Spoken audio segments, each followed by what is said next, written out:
Why is this whole game not in first person? Hello everybody, I am the fucking bear, and welcome back to The Evil Within 2. Now you may be thinking, but fucking bear, you already played this fucking game. Why are you playing this fucking game again? Well, because it's a good game and I want to play it on New Game Plus. So we're going to load my nightmare save. We're not going to load David's little pussy survival save. No, that's not what we're doing. That's not what we're doing. We're not loading the pussy save. No one loads the pussy save. Now, even though it won't let me right now, I will be skipping most cutscenes. Just because it wouldn't be, you know, entertaining to rewatch a cutscene you've already fucking seen. With the exception, I won't be skipping the, Mecha Hane Ho. The cutscene, any cutscenes involving that one black dude, because I plan on, hopefully, saving him this time. Hopefully! Now, what, I can't access my weapons, but that's fine. That is perfectly acceptable. Now, I don't know yet if I'll do it, but I plan on, it's a time thing. Doing stuff like this requires extra time, and sometimes I just don't have the time with all the shit I'm trying to record. But if I do have the time, I'm going to do a highly edited thing with this. It'll just be bits where I say things that are even remotely interesting. So, throughout the entire playthrough, the video is probably going to be 5 minutes long. So I'm not sure why we're holding Nintendo light guns there. So, she's got her framed diplomery thingy. And then a picture of her holding her frame. I say a Rubik's Cube! I want the Rubik's Cube. Wait. Hold on. What kind of balcony is that? There's no way to get to it. Hold on. What kind of balcony is that? There's literally no way to get to it other than climbing through the fucking window. Like, before the fire, did they literally just crawl through the window every time they wanted to stand on the balcony? I can't words.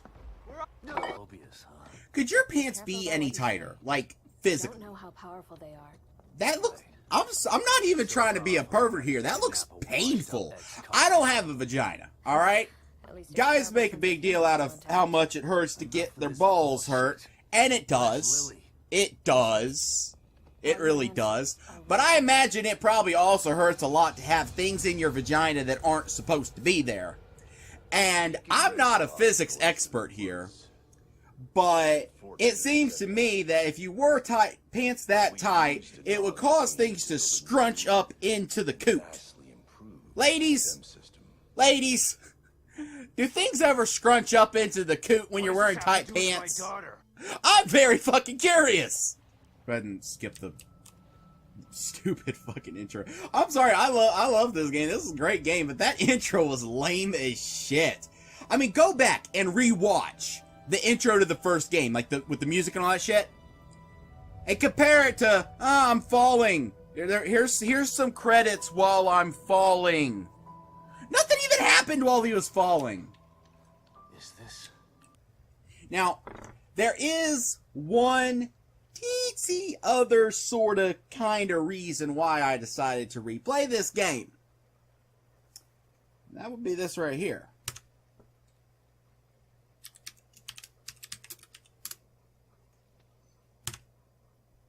First person mode. Yeah, I happen to discover that there's a way. I like how all my collectibles are still here.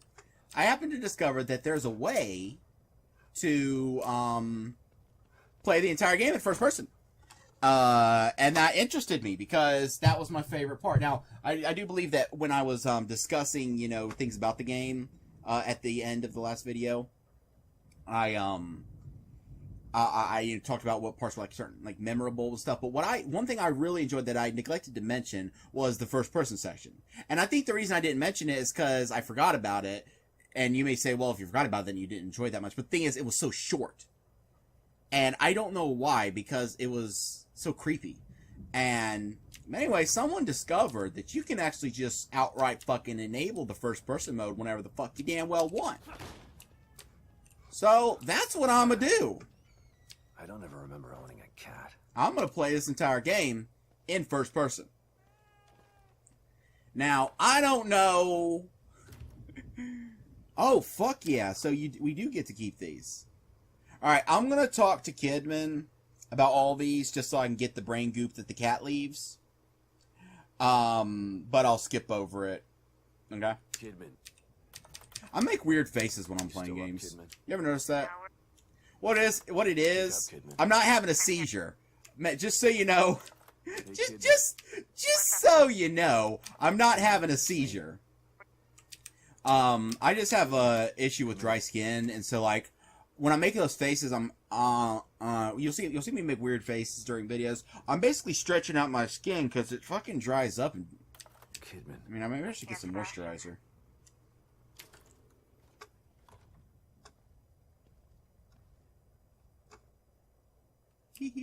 Just covered with brain goop. Wait a minute. Whoa! Time out! Time out! Oh yeah, I think I do remember it saying at some point that, you actually, like, you get more brain juice. Didn't it say that? I wonder what it feels like to be transported through the mirror when he touches it. Looking glass. I imagine what it's probably like is that, he just sees the bright light and then he's where he is be. Does that make any sense? Now, one thing I found weird is that David said the first person mode controlled like shit. I don't like when last time I talked to him, I told him, hey, someone found a way to play the entire game in the first person mode. And he said, "Ooh, too bad it controlled like shit." And I'm not really sure why he feels that way. I thought it didn't control bad at all. I mean, yeah, your movement is a little sluggish compared to most first-person games, but that's just because it's, you know, recreating the way he's moving outside of first-person. And that's fine. That makes sense. Now, one thing I will say is I don't know exactly how this is gonna go. I don't know if this is gonna work out, and the reason for that is I didn't read the whole article. I just read, I just read the, command that I had to put in, which, by the way, in case you, want to do it yourself, you go to your Steam, launch options and put +com_allow console 1. Alright? Then once you're in the game, you put PL_FPS space 1. One thing, for some reason, it wouldn't let me do it during the first chapter when I'm in the flaming house. For some reason, the command wouldn't work.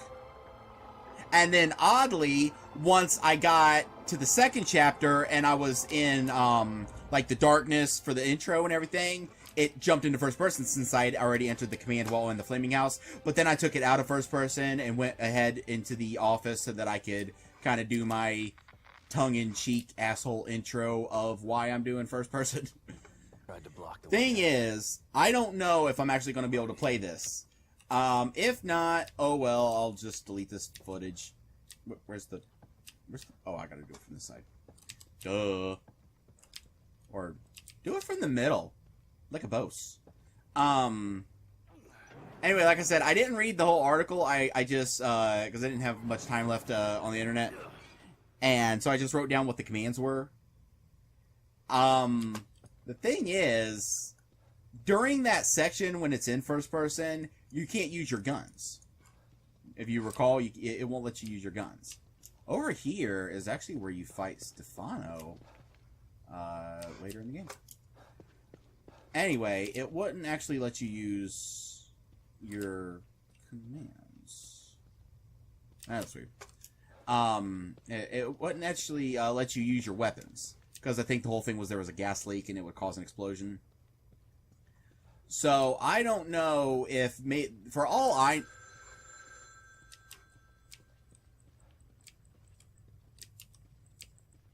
I know, the article could have said something like, too bad weapons don't work in this mode. Hopefully someone finds a workaround or something like that. So I'll have to wait until I get to the point where weapons are available so I can see if they even work. So now, to be fair, actually, to be fair, I could technically still do a playthrough in first person. I could technically still do a playthrough in first person in that I could if weapons don't work or like they're, because I don't think I ever tried to get out a weapon while I was in that section. So I don't even know if it lets you. But if it turns out weapons don't work, what I could do is play through the game in first person and switch to third person during combat sequences. Because I'll probably cut out most of the combat anyway when I edit this. Because I just want to leave, any times that I get a good scare due to being in first person. And then, obviously, I'll leave the full playthrough in of any sections I do that have to do with... Because that's why I stopped watching David's video, because I saw that when he started helping that black guy, there was actually a whole separate set of... Okay, I'm sorry about this. Hey.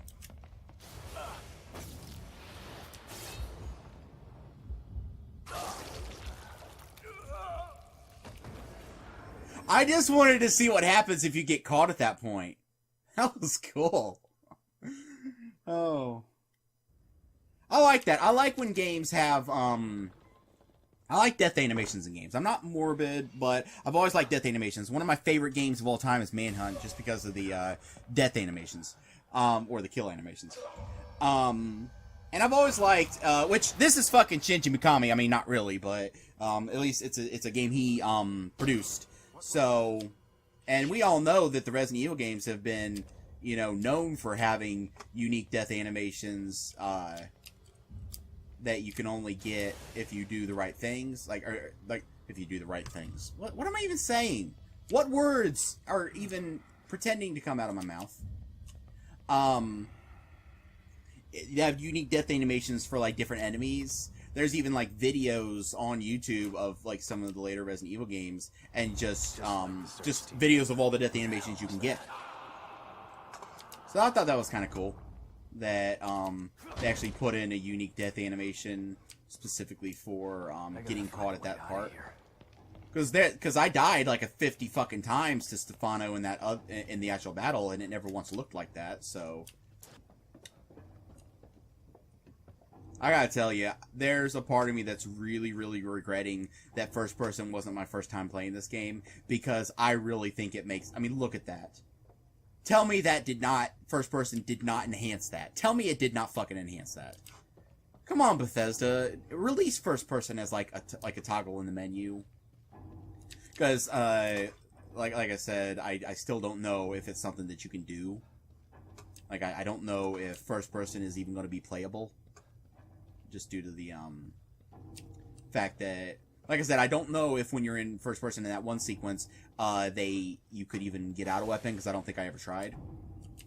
So I don't know if, like, once I get to the point where I can have weapons, if it's going to even let me get them out. And then if it does, maybe, since you're not meant to be in first person during these sections, it might, glitch out and not work right. But this right here, look at this. This is just this is a different experience. It's like I'm playing a different game. This experience is just... And I am definitely disappointed that I hadn't found out about first-person mode until I already beat the game. I mean, yeah, the one unfortunate of it is that since I'm seeing things from closer than I'm supposed to, I'm noticing, like, poor textures and whatnot. But that I'm not, I'm not fussed about that kind of shit. That's bad textures is tiny Tiny price. Look at this. Why is this whole game not in first person? Oh. Oh. Oh. Oh. Like, I even know what's gonna happen. Get your ass out of my face. I even know all the stuff that's gonna happen. And yet it's still creeping me the fuck out playing this in first person.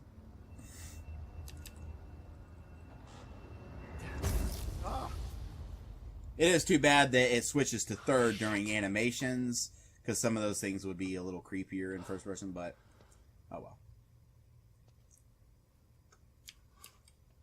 Ah. But to be fair, I imagine the game's also going to be harder in first person. I mean, I can peek, luckily. Luckily, there's like different design bits that if those design bits were... I forgot that happened. Oh, fuck. I thought that you turned and then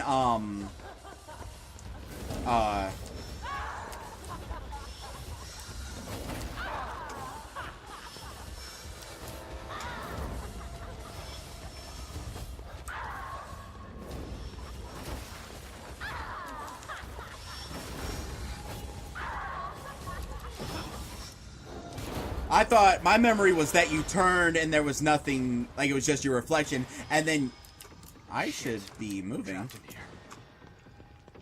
Or maybe not. And then when you examined it again is when she showed up. But yeah, as I was saying, whether a design aspect would have been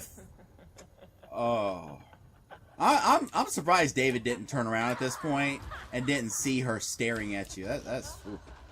And luckily, during that stealth first-person stealth section, you did have to... Oh, little rat. Ow. I should have backed away from that. One thing I'm going to have to look into is if there's a command to change... Hold on, let me check something real quick. Yeah. You definitely want the field of view pulled back when you're in first person. Compared to... Like it doesn't matter as much when you're in third person. Anyway, since you had to be stealthy during that section...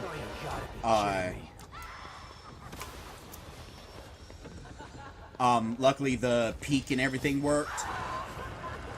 But, I'm trying to think what other mechanics might be an issue in first person. But, like, just generally, a game played in third person is easier than first person. That's just how it works. Because you have more you can see. That's just natural. So I guess playing the game the first time in first person might have been too hard, too difficult. But now that I have upgrades and shit, that's a little different. Another good thing is since I know the triggers, I know like what like points in the game will cause the game to proceed.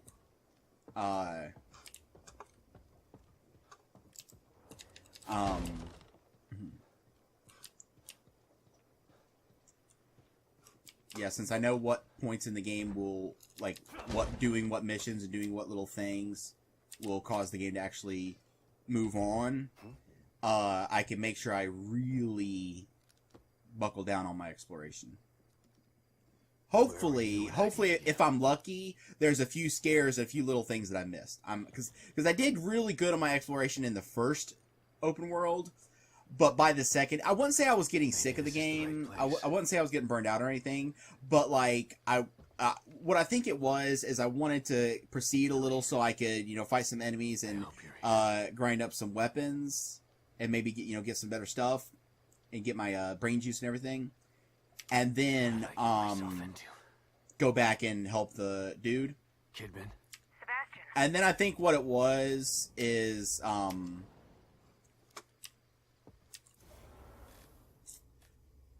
Magnum is its own weapon. I'll be like, that part of me is disappointed in that. Part of me is disappointed that the Magnum is its own weapon. Because I was hoping I could just blast away. Because I know, like, in Resident Evil 7, the Albert that you get by beating the game takes regular bullets, but it's strong as fuck. It's as strong as the Magnum. But at the same time, it sucks that I have the flamethrower, and yet I'm not going to be able to use it for the longest time. I don't have any stuff for it.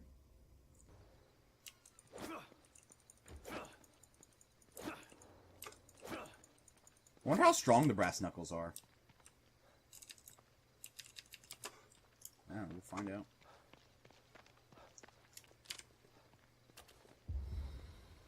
It is too bad that there's not animations for doing certain things. Oh yeah, I need to fucking find out if I can even play this game. I can. It actually has a model, like a view and stuff for first person. I actually find that kind of odd, because you're not supposed to be able to use your weapons in first person during that sequence. I mean, I don't know if you can. I can't remember if I ever tried to get one out, but you're still not supposed to be able to. So it's odd for them to make it animated like that. Huh. Anyway, I need to, hold on. I need to switch to my, I wish there was a button to empty your gun. Set that to number 1. And then set the full barrel to number 3. There we go. That's better. I wonder if there's anything else different on New Game Plus, like difficulty-wise. Because I know there's differences between normal and nightmare. I remember seeing that when, Poor son of a bitch. Left here to rot like this. Well, at least I can let the car breathe now. But yeah, there is differences between normal and nightmare. The funny thing is, even though I've watched all of David's videos up till the point where he helped that guy, Too quiet. and I started seeing that there was actually, you know, different stuff happening. Even though that I can only actually, off the top of my head, remember 2 parts that are distinctly different. I think it's because I wasn't really watching. Like, I've said this before. When I watch David's videos, I'm not always looking at the screen, because I find his videos relaxing. I think it's just because he's my friend, and you know, I haven't been able to talk to him often. But so a lot of times I'll have it going, but then I'll be like sitting and playing a tower defense game or something that doesn't require all my attention. And like I'll be dividing my attention. So that might be why, but there's only 2 off the top of my head I can remember that were definitely different between his playthrough and mine. And that was this sequence after you kill this chick. For me, as I started to leave, another guy burst in the door. That didn't happen to David. And when he was in the cabin with Torres, there was a lot more people for me. There was a twitchy bitch that didn't show up for him, I don't think. And when those 2 things burst in through the wall, there was more people behind the wall, and there was none for him. Yeah, about that.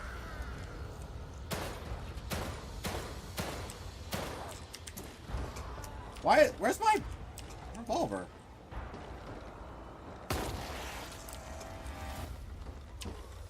That is really weird. Why is he holding it that way? Hold on, let me check something real quick. Does he actually... No? He holds it with both hands.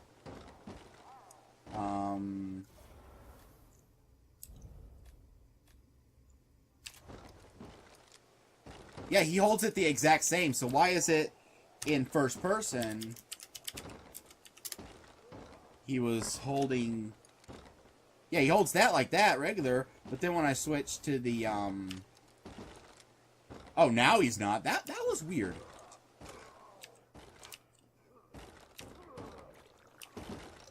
I'm actually wondering how...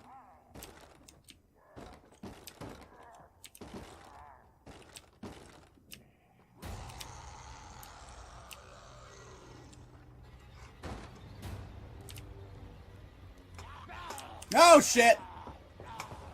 Oh, shit.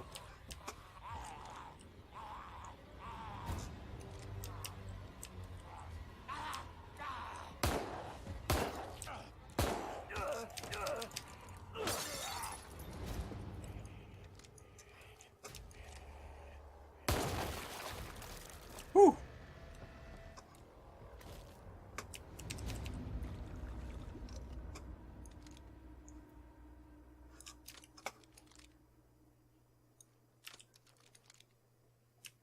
I don't know why it's, and then if I switch back to that, he does it regular, and then I switch back to that, and he holds the Magnum regular. I mean, it's not a big deal. It does suck that it's kind of taking up some of my screen space, but it's not a huge deal. Not the end of the world. Oh, I wonder, when it says that, like, my collectibles carry over, I wonder if once I get to the point where I can, I'll be able to use all the keys I found. That'd be a nice boost. But what I was saying before, you know, I got into the battle, you know, I have no idea what's happening during that rumbling. I don't ever see anything changing. I'm getting a lot of brain juice. There's the bit that I carry, like the 60,000 or whatever it was that I got for beating the game, and then all the ones I got from the cat, and then just the ones I'm getting from enemies. It seems like I'm going to be fully upgraded in no time. I mean, there's just that one slow-mo one, which I'm wondering how that works. I wonder if there's like a timer, like a slow-mo gauge, or like if it refills or something.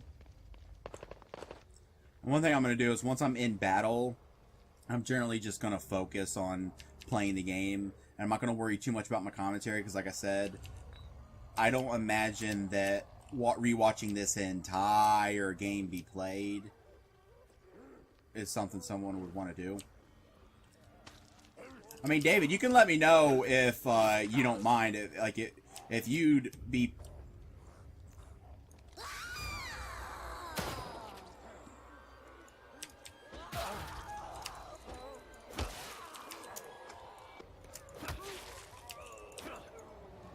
Is Brass Knuckles like a one-hit kill? Because both people have died as soon as I used them.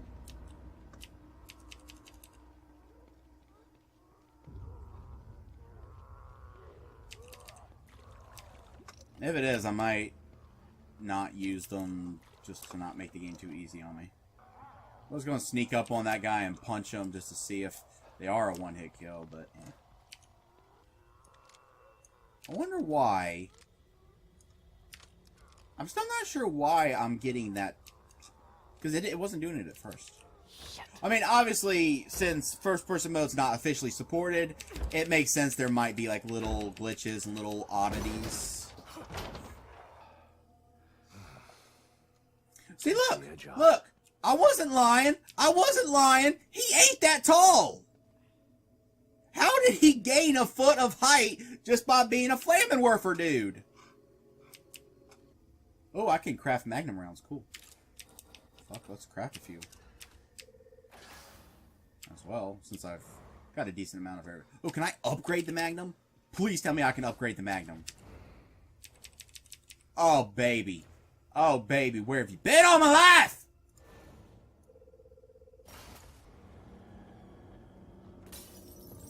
How you doing, Tats?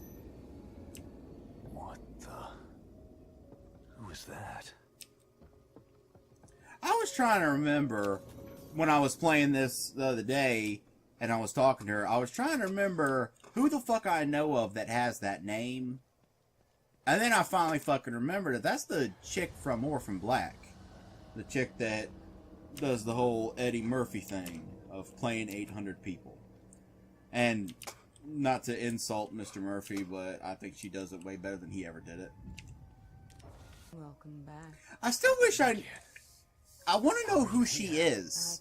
I want to know if she's actually someone who was in STEM at some point, or if she's just like a manifestation of his desire to like get stronger or whatever. I'm curious about that. Get back in shape. I wouldn't. I think it'd be kind of cool if maybe there was like a DLC where you play as her, and you find out like she was like a Mobius agent or something that was in the STEM, and then she wanted to help people in the STEM or some shit, and they killed her, but like her consciousness was able to stay in STEM or stuff like that. I think stuff like that's cool. Yeah, I even have enough for that. I'm gonna get everything like right away almost. Once I get a few more gels. Yeah, literally all I need to get the rest of these upgrades is the gels. That is a little disappointing that gel's basically going to be useless during this playthrough. The ones I already opened are opened. What a jap. What a jap! It does seem odd that upgrades to your brain came easier, and I'm now so close to being done with it, compared to upgrades to my weapon. I think I did pretty decent at finding weapon parts, and yet I still got a lot of upgrades to do to my weapons. It's kind of a weird thing. Okay, let's test out my theory of my brass knuckles.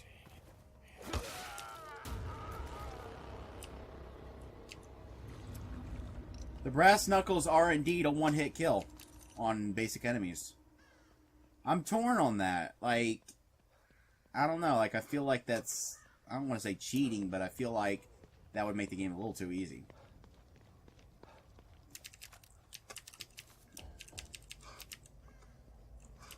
Okay, here's the rule I'm going to institute for myself. I'm not going to use brass knuckles, but if I run out of ammo in a situation, then I'll allow myself to use them.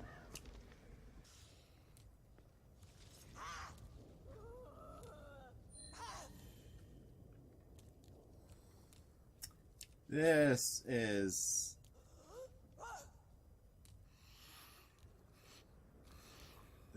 is scary.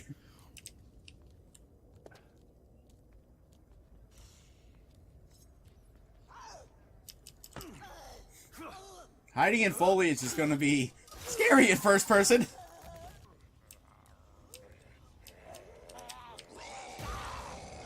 Okay. I goofed. I goofed hard.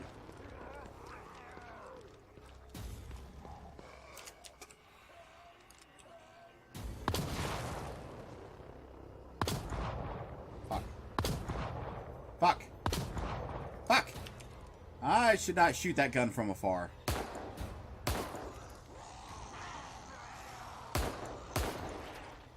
There we go. There we go. Oh, you're fast.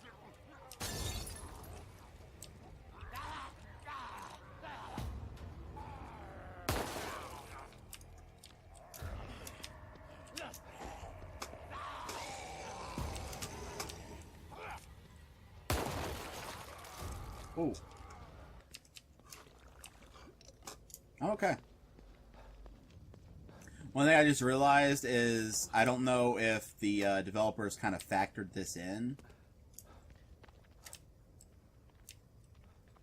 to the development.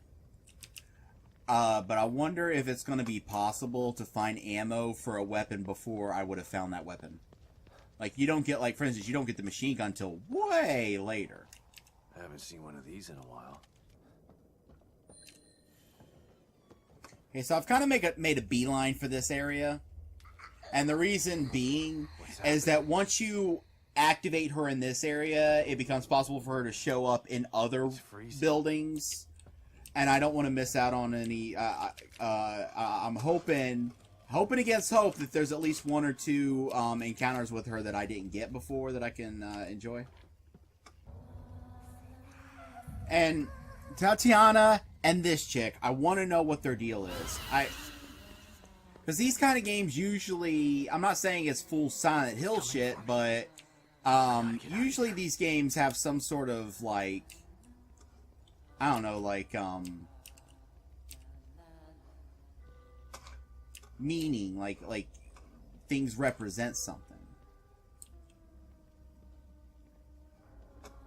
And I'm wondering if there's clues anywhere to find out what these two people represent. Tatiana, like I said, I want to think just is like a manifestation of Sebastian's desire to get stronger. I was surprised when David did this section and he found the key, or the key card or whatever. He didn't notice what was sitting on the desks. I'm honest to God surprised that Sebastian did not notice, that David did not notice what was sitting on this table. And that is one of the things that leads me to believe this person... Hell, there's even his coat that he's wearing at the beginning of the first game. Which I'm still pissed off that of all the outfits you could wear, you couldn't wear the trench coat from the beginning of the first game. That annoys me, because I thought that looked cool. And what's interesting is she seems to have a connection to Beacon, because all of her... Like, obviously, you know... you could be more jaded about it, and you could just say that enemy is just an excuse to, like, you know, let you replay some beacon areas. Or not replay some beacon areas, because I don't think those are actual locations from the first game, but that is beacon, obviously. But, like, I'd like to give this game a little more credit than that, and think that the fact that you always go back to Beacon when you encounter her means something. And, like, she represents something about Beacon. And I'm just wondering what. I'm hoping... I haven't really looked into it, because, like I said, if I'm being honest, I wasn't even really... Like, I saw the E3 announcement of this game. And I wasn't really all that interested. Like, because the first one had its issues, and... As much as I liked the first one, like I've said before, I wasn't trolling when I said that I enjoyed the first one more. But even still, I felt like, you know, I wasn't really going to get all that hyped. And then, I wasn't even aware it was out when it got released. And then I said, "Dave, the game's out." And he's like, "I know. I'm gonna play it." I'm like, "Oh, okay." And I figured that since I don't have any income right now, I would just watch him play the game. That was the plan. That was the plan originally. And then he bought me a copy for my PS4. And then GameStop decided to just never send it to me. And then I was able to get my computer online for a month, because I got a month of data on my phone. And then we realized, holy shit, playing this is a thing that can happen. So one thing I don't know, like I haven't really looked into yet, is if they plan DLC for this. You'd think they would, considering they did a bunch of DLC for... Didn't they do three? They did 3 DLCs for this first game, didn't they? The assignment, the consequence, and then the one with the keeper dude. So yeah, I think they did 3. And I'm hoping that we get some more explanations of, you know, what's going on. Here's all the questions I want answered. All right? A, who's Tatiana? What does she represent? Is she just a manifestation, or was she a person? Is she a person, or at least was she a person at some point? What is with the singing lady? Because, like, all the other enemies in the game mean something. Like, the chainsaw bitch, she represents all the women that Stefano killed. And he decapitated them and kept their heads. That's why there's so many heads. And then... trying to remember what other, you know, big kind of battles there was. Like I said, that some of the bosses aren't really all that memorable. Obscura was just a creation of Stefano, so even though you couldn't really say it represented anything, it still made sense in the world. It was his creation. But that lady, like, what is she? That is what I want to know. Because obviously, like, a lot of times when you encounter her, you find notes kind of revolving around Sebastian. And his, I mean, maybe it's just like the spirit of Beacon. Maybe it just represents all the evil that was in Beacon, like all that like it represents all that Sebastian experienced there. So I don't know. Who knows?